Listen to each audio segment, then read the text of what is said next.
Bueno, como estoy muy bueno, vamos a repetir las dos consignas. La del mes, recuerden la preguntaza, ¿quién iba a ser la primera opción para el personaje de Andy Sachs que finalmente terminó interpretando la actriz Anne Hathaway en El Diablo Viste a la Moda?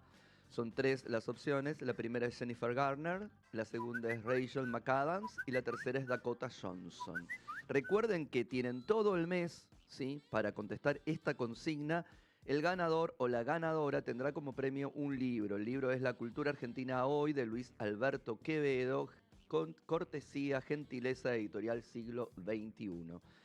Y la consigna de hoy, que tienen tiempo hasta 17:50 para contestar por la membresía de 3 meses para la plataforma Ciclos, es ¿cómo se llamó la película de Yorgos Lántimos que se enfoca en la reina Ana de Gran Bretaña en el siglo XVIII? Tres opciones, la primera es la protegida, la segunda es la favorita, la tercera es la preferida. Esto lo tienen que responder en Instagram o WhatsApp antes de 18:50, por favor. Y ya vamos a ir a nuestra segunda entrevista del día de hoy, que tiene que ver con un estreno argentino.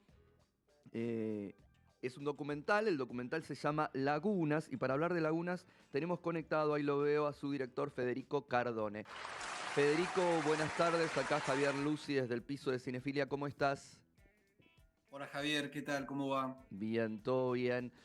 A ver, acá para hablar un poquitito de Lagunas, para los que todavía no lo vieron, este documental de alguna manera, documental de fantasmas. Recién hablaba con Daniel Marcove también sobre Café Central y hablábamos también de lo fantasmático y de los fantasmas recorriendo el mundo.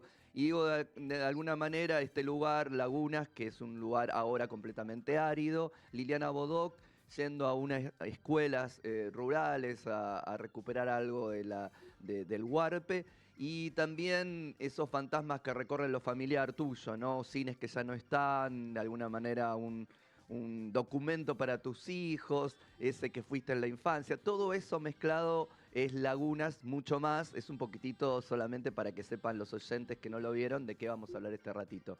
¿Te parece por ahí que va Lagunas? Así es, sí, totalmente. A veces decir vamos a hacer un documental sobre fantasmas suena a que vamos a hacer una película de terror, pero son los fantasmas que están mucho más cerca, digamos, ¿no? Y sí, tiene que ver con eso y, y bueno, y algunas cosas también que es muy interesante también el tema de la participación muy importante de Liliana Bodoc en toda la película, que de alguna manera fue la que nos ayudó también a, a ir por ciertos caminos, digamos, ¿no? Que tienen que ver un poco con su propia literatura, pero también con su calidez como persona. La verdad es que es un punto muy importante. Son como varias historias, un poco mezcladas, pero que anda exactamente ahí por donde comentaba. Federico, Lagunas nace a partir de de Liliana, de que querías seguirla en eso que estaba haciendo en ese momento, o no, o cómo nace Lagunas. Mira, en realidad pasó hace tanto tiempo que ahora he estado como tratando de recordar cómo había arrancado todo. Y a mí la sensación que me da es que hay algo como un impulso por querer ir a filmar a un lugar que sea interesante para filmar.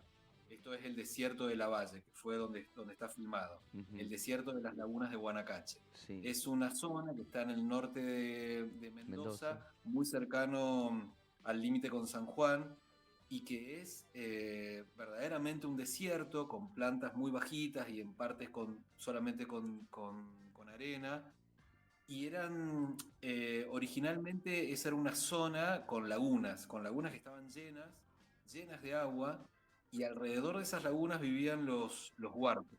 Eh, la comunidad huarpe bueno, que después con el tiempo, bueno, y vivían de eso, vivían de la pesca básicamente.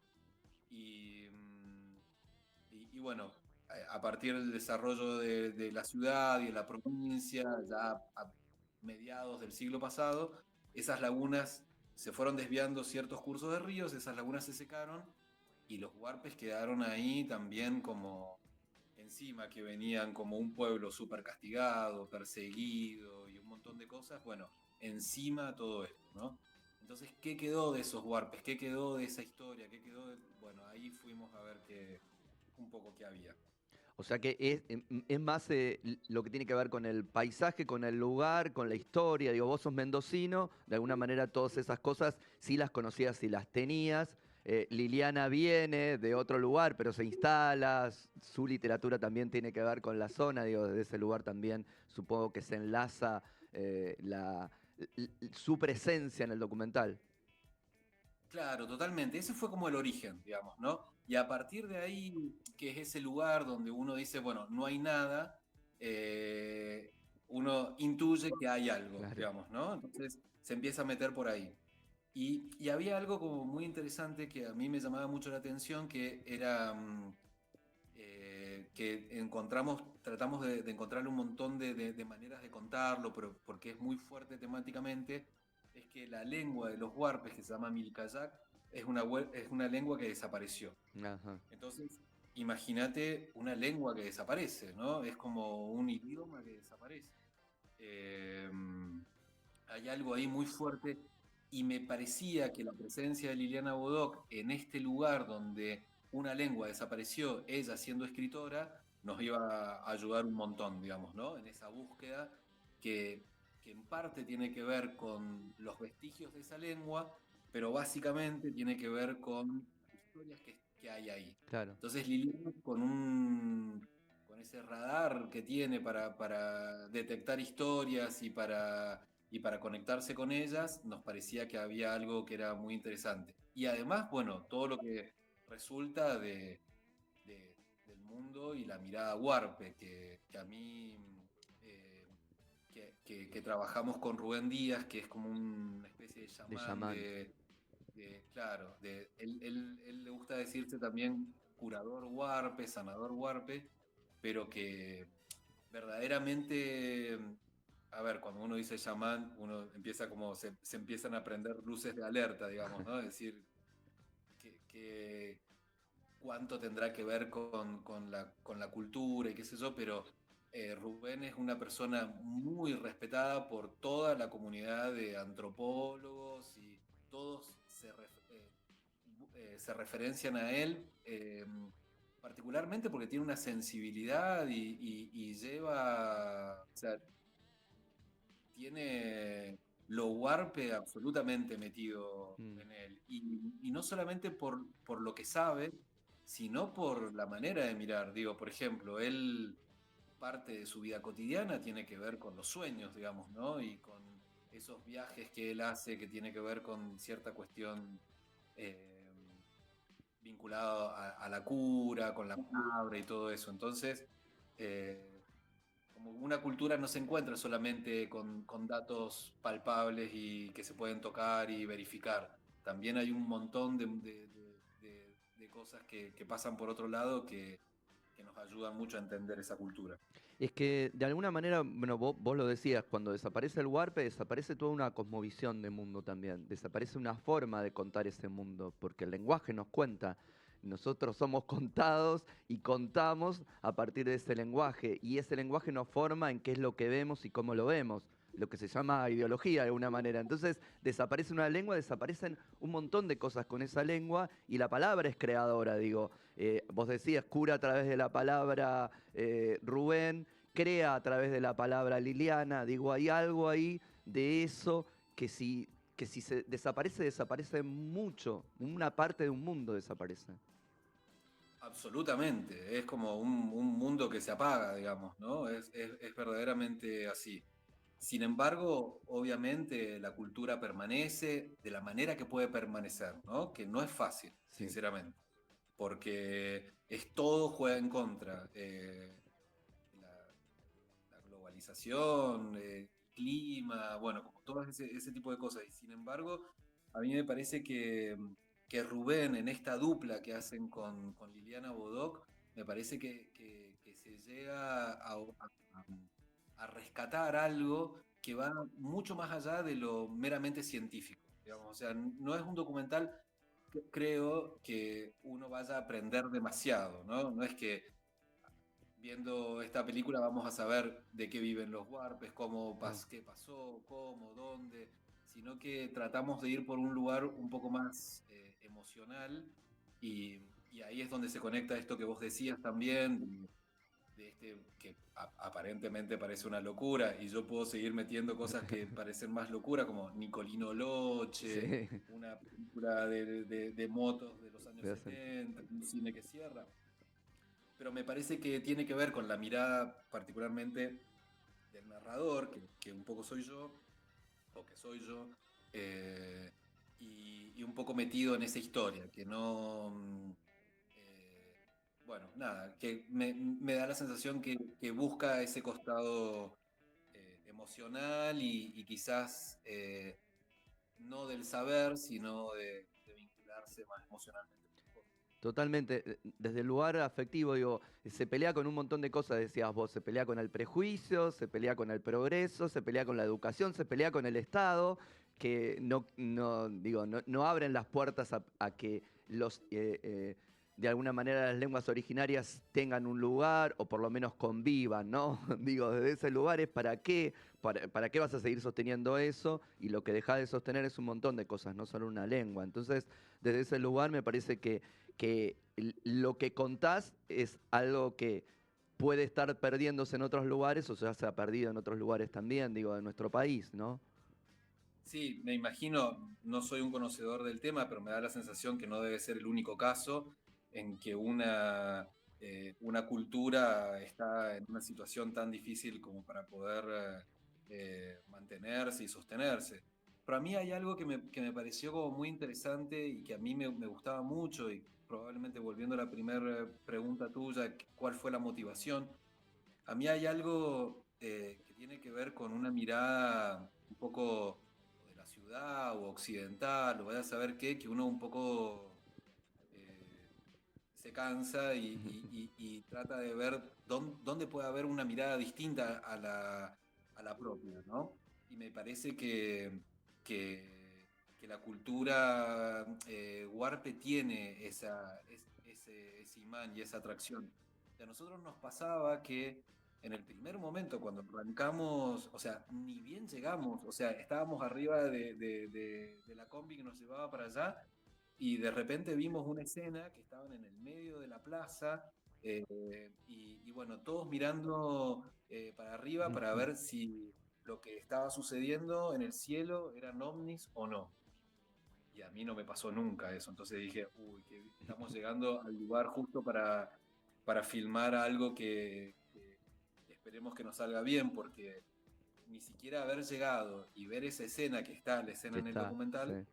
eh, y a partir de ahí un montón de cosas. Es decir, que es una cultura que ve cosas o que le suceden cosas alrededor que a nosotros no nos pasan. No, Y me parecía que estaba bueno. no nos pasan o nos negamos a ver o fingimos demencia o racionalizamos a veces porque pareciera que la razón nos salva de algunas cosas, pareciera, Exactamente. ¿no? Totalmente. Yo creo que es exactamente por ahí. A lo mejor nos está pasando un elefante verde y no lo Y vemos, no. digamos, o sea, porque no tenemos la posibilidad de verlos, pero viste que cuando uno se corre de esos lugares más de acostumbramiento es que empiezan a surgir otras cosas. Y me parece que en la película, de alguna manera, fuimos un poco por ahí. Vos decías, el narrador que soy yo, de hecho sos vos el narrador en ese documental, pero también en las gacetillas he leído cosas, entrevistas y demás, donde decís a veces ponerse uno en ese lugar es una trampa, ¿no? Y es como complicado, a ver cómo salgo, qué resuelvo, si termino siendo, no sé, eso no lo decías vos, lo agrego yo, digo, si termino siendo un Deus Ex Máquina y a partir de que como lo cuento yo puedo poner cualquier cosa, digo, ¿qué pasó con Yo esa elección? yo creo que es también una tortura, porque la verdad es que uno no está nada acostumbrado a ser un narrador, porque para colmo, si uno se pusiera, o sea, en cualquier documental uno se pone en un lugar muy cómodo de narrador, ¿no? Bueno, yo sé esto, pero me parece que acá justamente a mí me gustaba mucho cómo trabaja ese tema Andrés Ditela. Ajá. Andrés Di Tella, me acuerdo que en alguna presentación de alguna de sus películas dijo, y pones como narrador y narrás en primera persona un documental, tenés que tirar la carne ahí arriba de la mesa y que Dios te salve. Y la verdad es que un poco hay de eso, porque uno no está en un lugar muy donde está todo bien, digo, uno está en un lugar donde emocionalmente le pasan cosas, le duelen cosas, no comprende cosas, no sabe cómo va a seguir la historia personal. eh, y creo que hay que, un poco Liliana Bodoc también lo cuenta en su propia manera de contar, que probablemente uno de los mejores o una de las formas más efectivas para contar algo es contarlo desde el lado de la felicidad, pero también desde el lado del dolor. Mm. Y estar pivoteando entre esas dos sensaciones. Totalmente. Claramente también cuando ustedes estaban editando, Liliana fallece y eso de alguna forma también hizo que cambie el rumbo de Lagunas. Y la verdad que fue un shock total. Nosotros habíamos hecho ya un primer armado, pero no muy definitivo, porque siempre pensábamos, viste, el tema del documental siempre te permite seguir Claro, filmando, exacto. porque al ser tan, digo, uno va con una cámara, un micrófono y un par de amigos y el auto con nafta y ya puede filmar algo, digamos. Eh, pero entonces siempre estaba la idea de seguir filmando y cuando fallece Liliana, ya habíamos filmado prácticamente todo, ya habíamos armado la película, pero verdaderamente fue un shock gigantesco, pero a un nivel que nos hizo pensar si tenía sentido terminar la película. Mm. Porque no solamente por el dolor, sino por todo lo que implica, ¿no? O sea, voy a filmar una película donde aparece alguien que que no sabe si le va a gustar la película o no. Eh, pero bueno, ahí hay cosas que suceden y que tienen que ver con haber ido a visitar a la familia y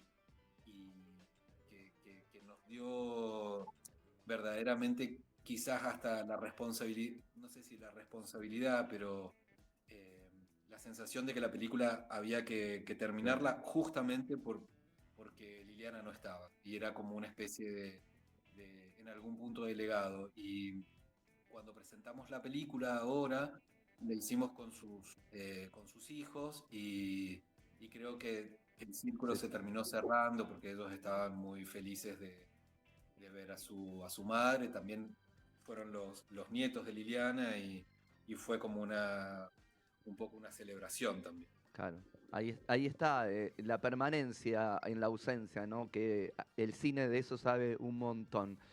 Federico, ¿dónde y cuándo se puede ver Lagunas? Sé que tienen una presentación especial, ¿no? Sí, sí, sí. Bueno, Lagunas la estamos pasando en el cine de Cacodelfia. La estábamos presentando los viernes, pero ahora la pasamos al domingo. El domingo a las 19, creo, porque esto fue un cambio a último momento, a las 19 horas. El cine Cacodelfia está en la En la diagonal, diagonal. sí, sí, ahí entre el obelisco donde se juntan atrás del obelisco, atrás de la cosa de policía de la ciudad de Buenos Aires, para los que son habitués del microcentro, ahí está el cine Cacodelfia que ha sido renovado con sus salas y con su equipamiento. Sí, se ha renovado, la imagen y la calidad de sonido es espectacular, realmente vale la pena verla ahí. Ahí va a ser los domingos y entiendo que también se va a programar en el Gaumont a partir del 19 de septiembre. Pero Bien, esas son las últimas funciones. Cualquier cosa, porque se están agregando en otros sí. lugares y qué sé yo, entonces eh, para consultar ahí en el Instagram se llama Lagunas, la película, y ahí aparece toda la información de las proyecciones que están y que van a ver. Perfecto, ahí me confirma producción que son el, el domingo 1 de septiembre a las 19 horas en Cacodelfia. Ahí me estaba Bueno, confirmando producción. Federico, muchas gracias por este rato acá con Cinefilia. bueno, muy amable, muchas gracias por el llamado. Un abrazo. Nos vamos a nuestro segundo tema del día de hoy, que es Titanium, el tema de David Guetta, que está presente en Relatos Salvajes, que se volvió a reestrenar después de 10 años en los cines argentinos.